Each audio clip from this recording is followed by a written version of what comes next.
continuamos. Parte 2, Cine con Sabiduría, 6 de noviembre de 2010, continuando con nuestro estudio de Guerrero Apacible. Entonces, hay unas expresiones muy importantes que se mencionan aquí, en esta escena y en la escena anterior, segmento anterior. ¿Estás ahí, España? Sí. Una es, en inglés, pues comunica mejor la idea. La escena anterior del puente, Dan le dice a Sócrates, "Are you out of your mind?" O sea, estás loco, estás fuera de tu mente, es la expresión en inglés, out of your mind, fuera de tu mente. Y Sócrates le dice, me ha costado una vida lograr eso, estar fuera de su mente. Que fuera de tu mente significa estar fuera de tus pensamientos y estar en el presente, de las percepciones. Por supuesto que hay un tiempo y un lugar para todo. No vas a resolver una ecuación matemática si simplemente estás viendo los garabatos. Tienes que estar pensando, tienes que estar en tu mente. Pero hay que saber cómo salirse de la mente, en el sentido de que hay que saber cómo reducir ese contenido de imaginocepción, cómo controlarlo, cómo no dejarse llenar y dominar por ello. Cuando Sócrates tira a Dan del puente y Dan se enoja, se le enfrenta y dice, ¿qué has hecho? Y dice, vacié tu mente. No es cierto, me tiraste del puente. Sí, vacié tu mente y hasta tenías una palabra para ello. ¡Ah! ¿Dónde estabas en ese momento?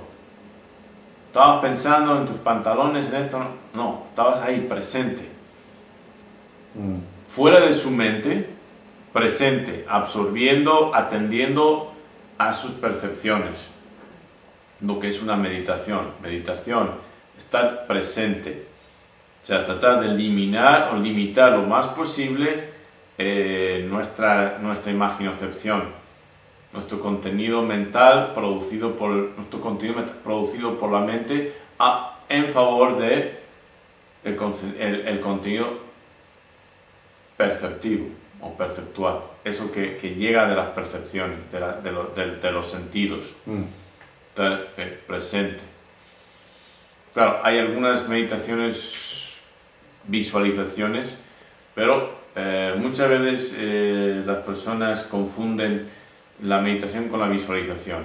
Cuando es una tarea, un ejercicio que consiste en repetir una frase mentalmente, o muchas veces se llaman meditaciones guiadas, creo que se llaman, sí. Eso no son meditaciones, son visualizaciones. La meditación propiamente dicha es estar en el presente, separándose del contenido mental producido por el cerebro. Entonces, Sócrates le dice a Dan, sí, estabas en el presente, pero ahora de nuevo, y vaciando tu mente, pero de nuevo se está llenando de tus pensamientos, etcétera, etcétera. Cuando lo tiene y Dan dice, no pasa nada. Siempre pasa algo si estás poniendo atención. Si vacías tu mente del contenido mental, imaginoceptivo, y lo abres al contenido perceptivo, entonces te das cuenta de que siempre está pasando algo, en todas partes. Infinidad de algos. En cualquier milímetro, o sea, en cualquier átomo, los electrones, sus electrones, es una infinidad de cosas que están sucediendo, que están más allá de nuestra capacidad de percibir. Pero siempre está sucediendo algo importante para algo o para alguien. Entonces, out of your mind, estar fuera de tu mente, se refiere a poderse liberarse de ese contenido mental que nos surge involuntariamente. Y esa es la clave. Involuntariamente, cuando no queremos. Y ahí es o sea, librarse, zafarse, escaparse de esas grabaciones mentales.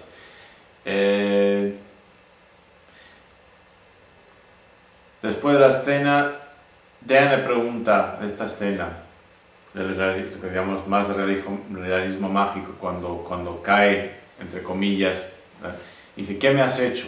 Me estoy volviendo loco. Y, am I losing my mind? Estoy perdiendo mi mente, literalmente. Y el otro dice, a veces tienes que volverte loco para volverte cuerdo. O sea, sometimes you have to lose your mind. A veces uno tiene que salirse de eso, o sea, es perderse la mente para poder de verdad encontrar la mente.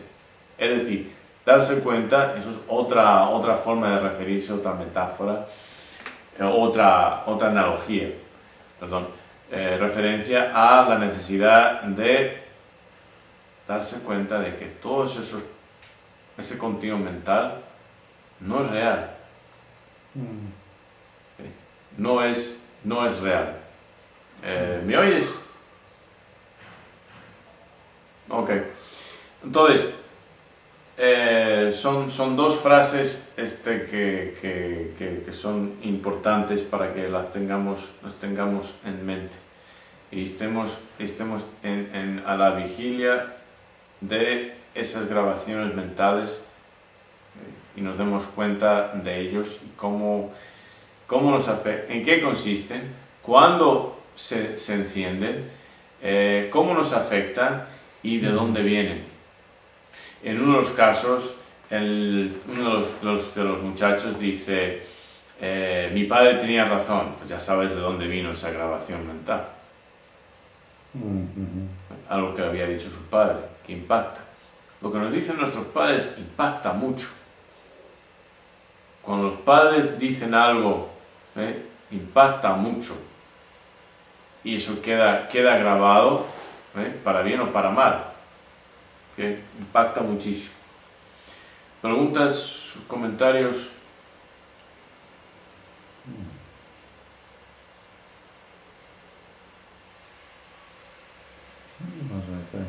Está claro.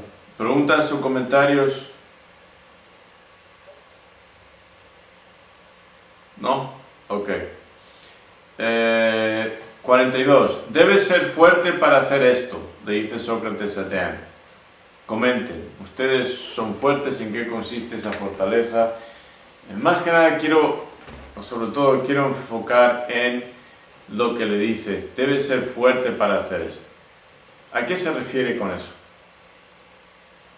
Sócrates le dice a Dan, al final de esa escena, cuando Dan está aterrorizado, se ha dado cuenta que algo que seriamente le hace cuestionar su concepto de la realidad y le da miedo. Y intuyendo su miedo, observándolo, Sócrates le dice, tienes que ser fuerte para hacer eso. ¿A qué se refiere eso? ¿Ideas?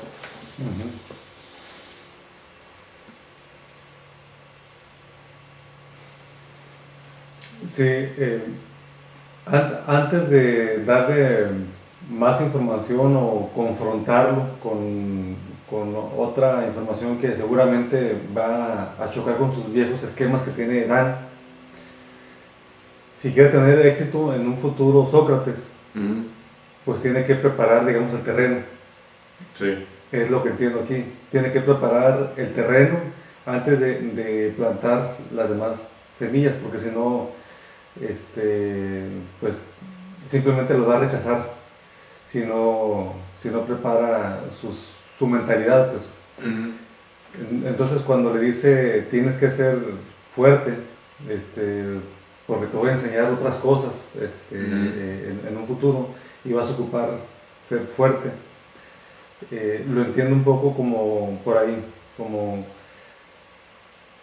tienes que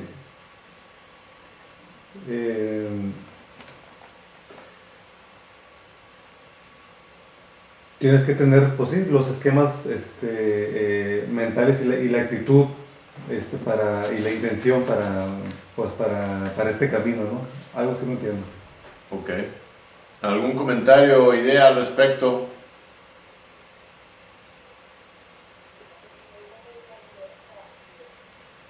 No se te oye.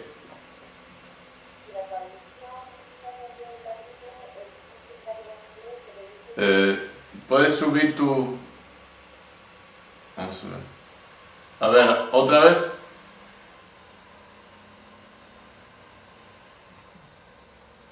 Repite.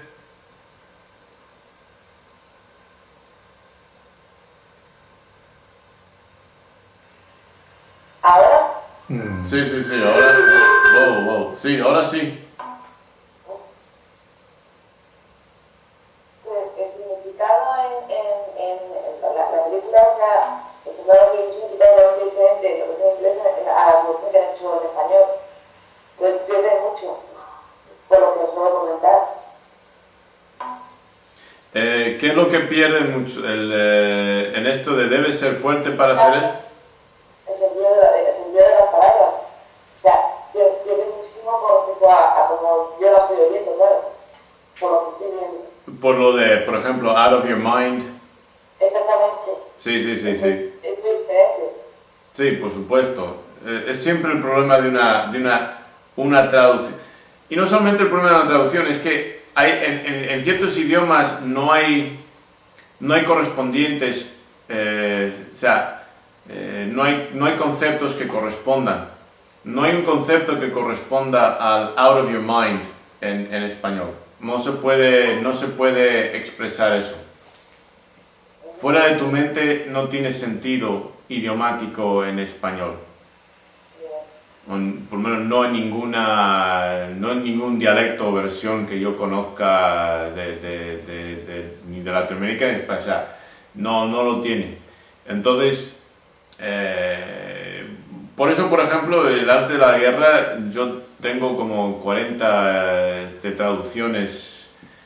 ¿Por qué? Porque cada traducción, como las ideas no se pueden traducir perfectamente al inglés o al español o al portugués, lo tengo también en portugués, pues trato de agarrar todas las que puedo para ver si completo, me acerco lo más posible a la idea original china. Tengo traducciones hasta literales de ideograma por ideograma. Para tratar de acercarme, pero sí, hay muchas cosas que se pierden y por eso es importante analizar esto en detalle y tratar de hacer hincapié en esos detallitos. ¿Algún comentario sobre esto de debes ser fuerte para hacer esto?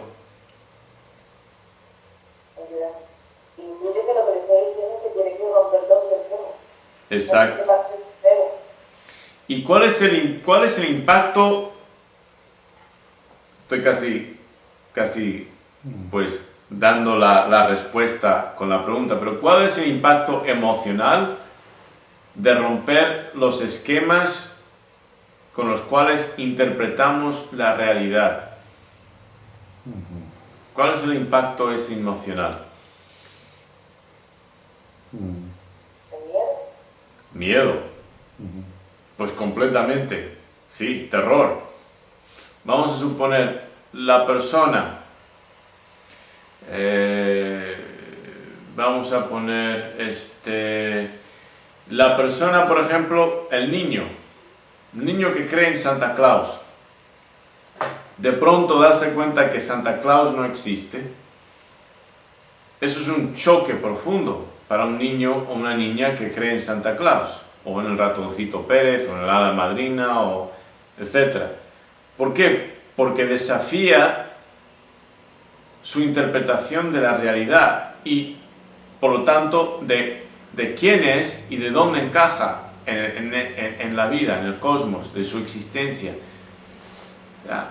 Esquemas existenciales se derrumban. Todos los edificios sobre los cuales estamos estamos puestos, un edificio, una construcción de esquemas, creado por esquemas, de interpretación de la realidad y de nosotros mismos y de dónde encajamos nosotros en la realidad. Todo se viene abajo. Todo se viene abajo. Para la persona que, por ejemplo, cree en Dios, de pronto llegar a un punto en el que profundamente dejan de creer, ya no pueden creer más, es un choque. Es un choque porque toda la realidad ya tiene que ser reinterpretada. ¿Quién es? Toda la vida, cómo la ha vivido, cómo planeaba vivir el resto de su vida, etcétera, etcétera. O sea, tiene esos cambios son tan fundamentales que tienen repercusiones profundas, generales, en casi todo. Y claro que da miedo. Da miedo porque la persona de pronto, como Dan en más de una ocasión en la película cae, más de una ocasión en la película va cayendo de una altura. ¿Qué es eso del caer? Cuando caemos, como no somos pájaros, no tenemos alas y se supone que no tenemos paracaídas en ese momento, estamos fuera de control, no tenemos control.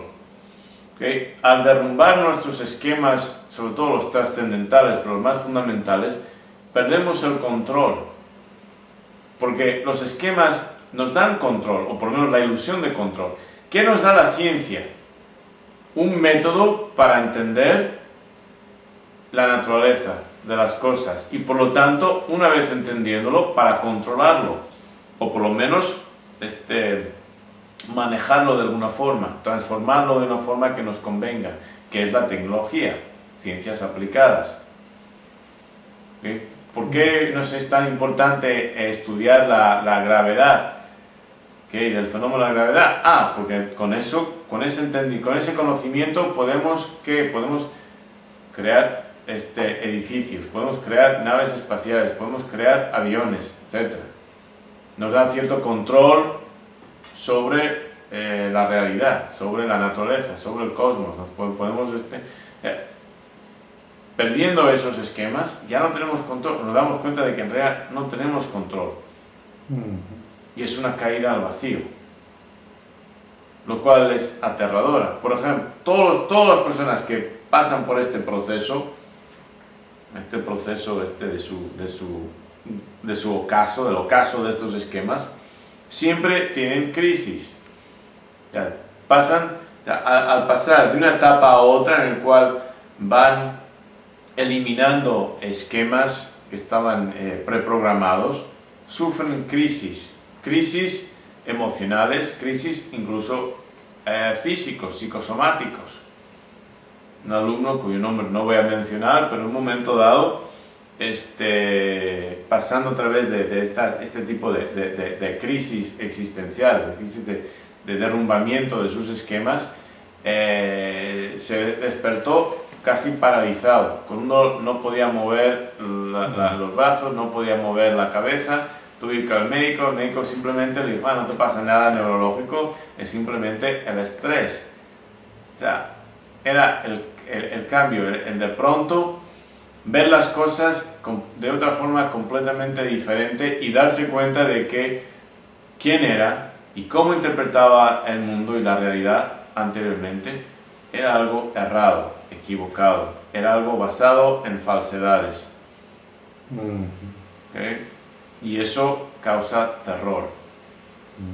Como cuando Neo en la película se da cuenta de que sus esquemas, como miraba el mundo, era equivocado. Fisiológicamente tiene muchos efectos. Sí, vomita. O sea, tiene un efecto visceral. Estamos hablando de The Matrix, que es uno de los filmes que vamos a analizar después de este. Sí, tiene un impacto profundo en sus vísceras, el darse cuenta de que el mundo que él pensaba que era real era simplemente una creación de una supercomputadora, por decirlo de alguna forma, de una supercomputadora que estaba creando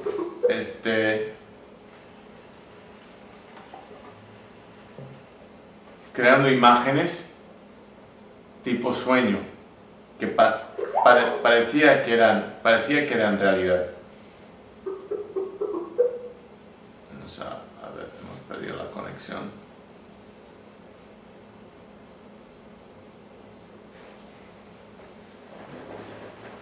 No, déjalo, luego lo edito.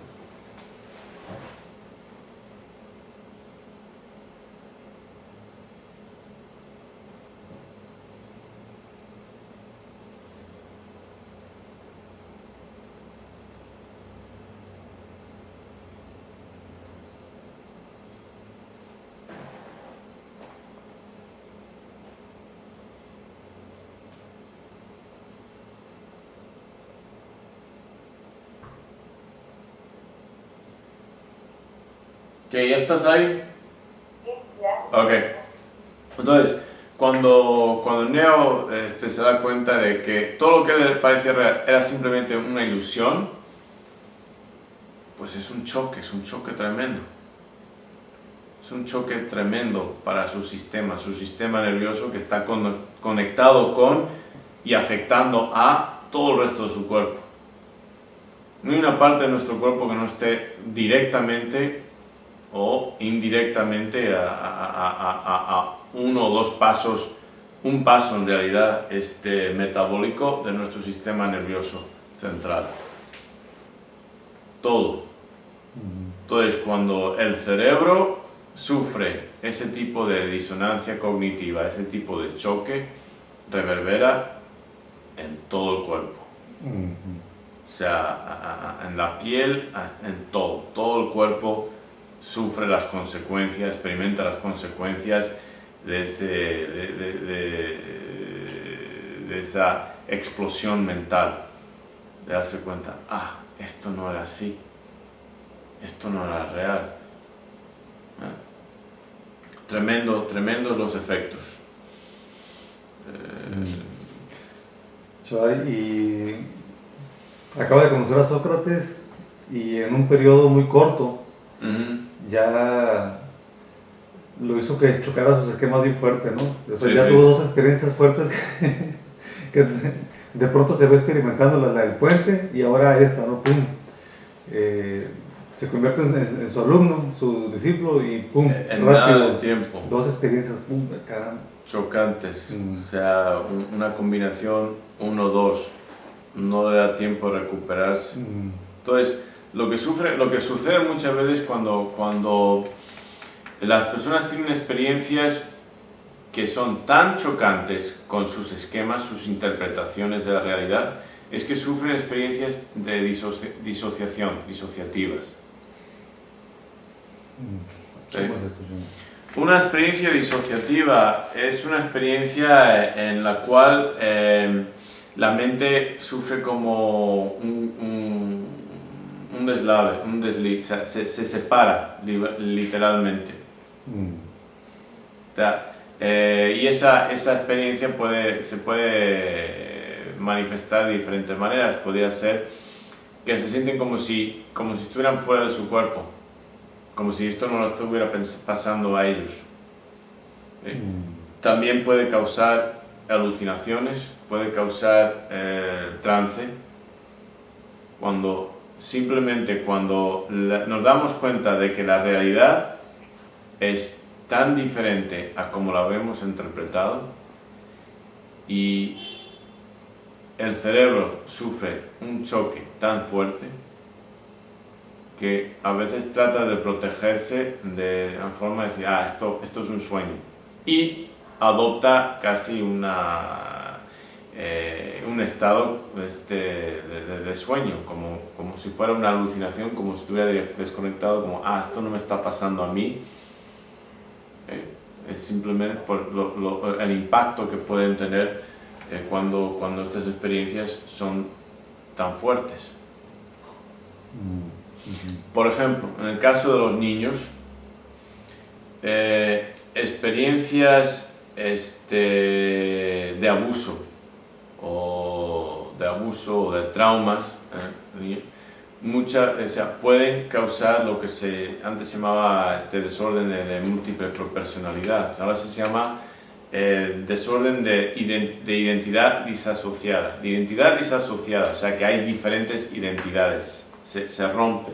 Entonces, típicamente lo que sucede es cuando el niño o la niña está a punto de experimentar un trauma, la mente se quiebra, se fractura, se separa y se puede formar otra identidad que lo experimenta. De forma que cuando se acaba el trauma, ¡pum!, vuelven a la identidad anterior, para así tratar de separar el impacto, la memoria, la experiencia en la identidad principal, para tratar de localizarlo, tratar de limitar el impacto de esta experiencia lo más posible. Esto no me pasa a mí, ¡pum!, hasta que puede crear otra identidad que lo experimenta, se acaba la experiencia y la mente cambia de canal a la identidad normal, principal. Lo que pasa es que una vez que inicia ese proceso, muchas veces se va fracturando más, se va fragmentando más y más la mente y acabas con muchas personalidades. ¿Perdón? O también amnesia, también. Casos de personas, tenido pacientes que antes de los 9 años, por ejemplo, no se acordaban de nada. No tienen memoria, para nada. Ni de cumpleaños, ni de navidades, ni de nadie, nada. Simplemente, pues eso no es normal. O sea, a los 2 años de edad más o menos, el hipocampo, que es responsable por la fijación de memorias episódicas en el cerebro, queda suficientemente formado para que se empiece a formarse memorias. Ese proceso típicamente termina a los 3-4 años. Por eso la mayoría de las personas tienen sus recuerdos iniciales comienzan por ahí por los 4 años. Más o menos, 3 años, 4 años, ¿verdad? Pero que una persona no tenga ningún recuerdo de los 6, 7, 8 años, pues eso ya es patológico. Significa que estuvo en una situación o experimentó un trauma o vivió una situación tan caótica, tan traumante, que tiene amnesia para ello. No lo recuerda, simplemente para tratar de limitar el impacto de esos recuerdos, el impacto recurrente de esos recuerdos en el organismo. Por supuesto que los esquemas formados a consecuencia de esos recuerdos siguen en vigor, siguen afectando, siguen impactando, siguen determinando. Pero ahí tienes el problema de que ahí están las memorias, esas experiencias afectando, pero no tienes acceso a ellas. Entonces, sí es cierto que a veces existe este fenómeno de los recuerdos, las memorias reprimidas. Claro, ha sucedido el caso de que psicólogos que no han sabido de neurociencias han insistido, y cuando en realidad no se trataba de ese caso, lo único que han hecho es crear falsas memorias también. Pero bueno, eso es tema para otro día y otro seminario. ¿Ideas, comentarios, preguntas? ¿Se oye bien, Carmen? Ok. Nada más, con lo que está comentando, pues la importancia de conocer cómo funciona nuestro cerebro, ¿no, Choa? Entenderlo. Pues sí. Todo esto que está comentando de una manera, si uno lo entiende, puede distinguir rápidamente si lo que está experimentando es real o es imaginación, si es una reacción del cerebro, una alucinación. O sea, es muy importante conocer cómo funcionamos, nuestra mente, nuestro cerebro. Y esto lo comento porque en varias ocasiones usted hizo énfasis en lo que pasa con el cerebro, con la mente, cómo reacciona, pero la gente no conoce cómo funciona su cerebro, entonces se cree otras cosas, pues. Todo interpretan lo que experimentan, encuentran interpretaciones muchas veces pues, parapsicológicas, sí, parapsicológicas, sobrenaturales.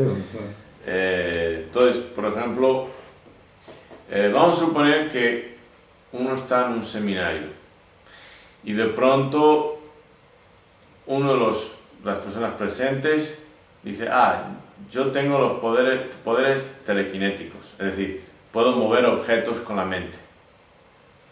Y a ver, demuéstrame que puedes mover un objeto con la mente. Y de pronto dice, sí, mira, voy a levitar este bolígrafo. Y hace levitar el bolígrafo. Entonces, uno tendría que hacerse una revisión. ¿Okay?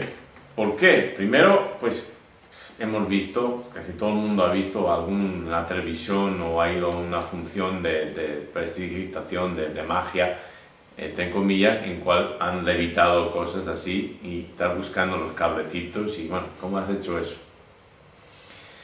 No hay cables. No hay cables. Entonces, pues no es por algún truco mecánico. Entonces, ¿con qué te quedas? Te quedas, ok, ¿qué me han puesto en la bebida? O sea, ¿qué me han puesto en la bebida para que yo esté? Me han hipnotizado, me han drogado, estoy soñando, etc. Tiene que haber una lista.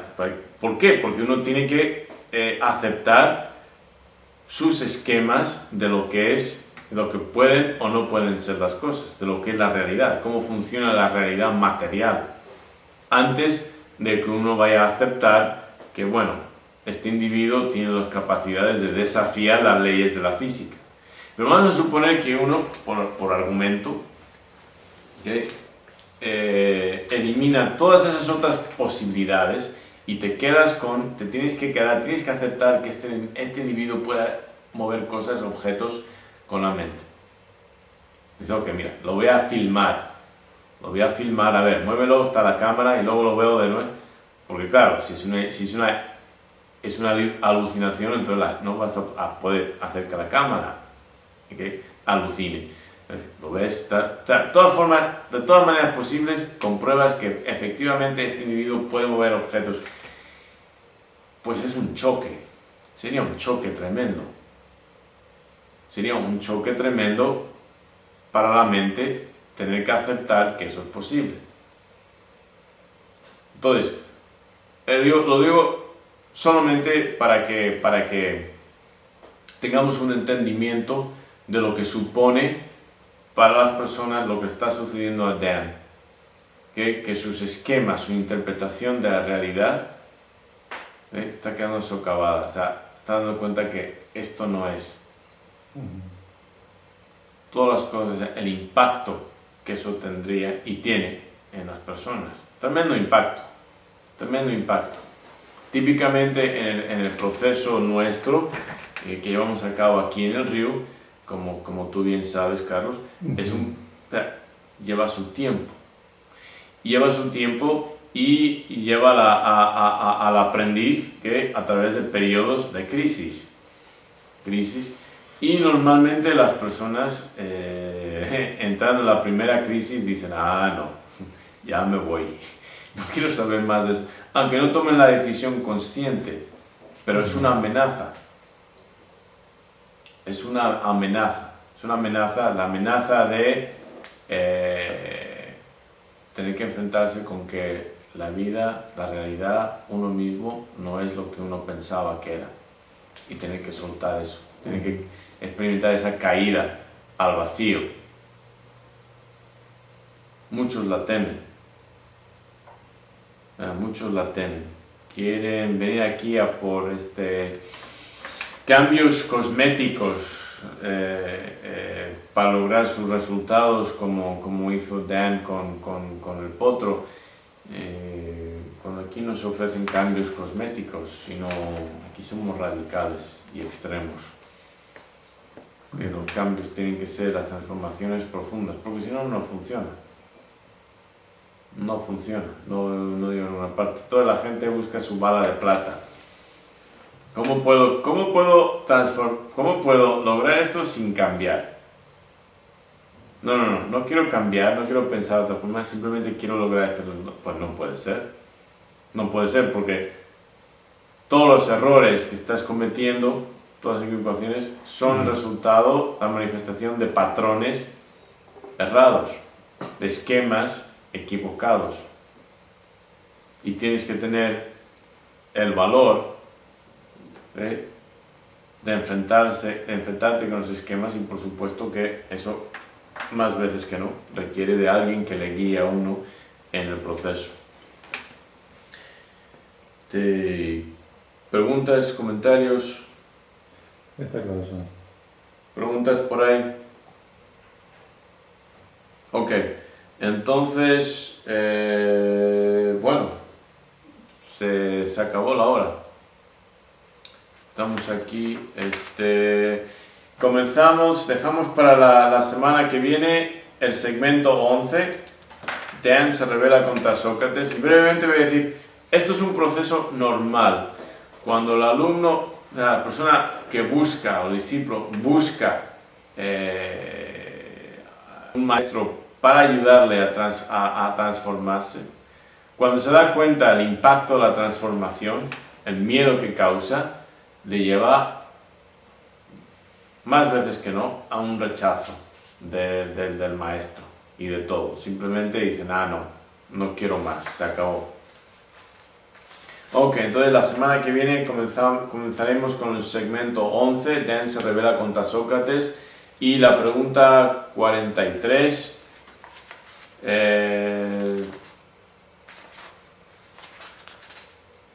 Sí. Ok. ¿Estás ahí, España? Ok, pues buenas tardes, un abrazo y un beso, y hasta la semana que viene.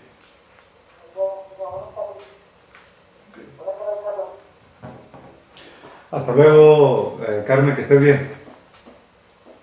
Saludos.